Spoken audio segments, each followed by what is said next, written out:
Did you know that the world's youngest serial killer was a 10-year-old girl? So this case takes place in Newcastle in the 1960s. Modern architecture was the big up-and-coming thing, so a lot of places in this area were under construction. It was really common for all the local children to play in these rubbled sites. Their parents and the contractors that were working on these sites didn't really like all these kids playing in there, but it wasn't really a big deal until one day 3 kids went into one of these boarded up homes to play and explore and discovered the body of 3-year-old Martin Brown, who had been strangled.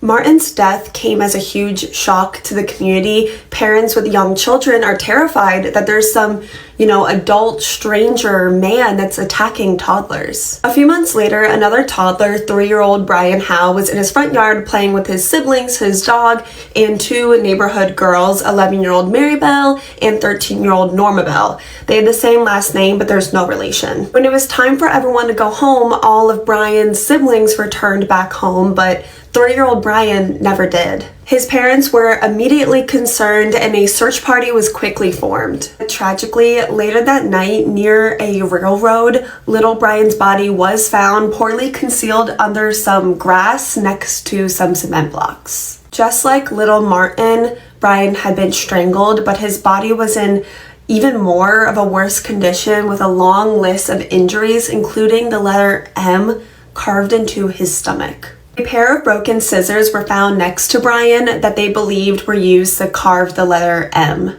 Due to multiple reasons, including the small amount of force that was actually used against Martin and Brian and the poor attempt of concealing Brian's body, the detectives started to think that maybe the person they were after for these crimes was a child themselves. Investigators actually spoke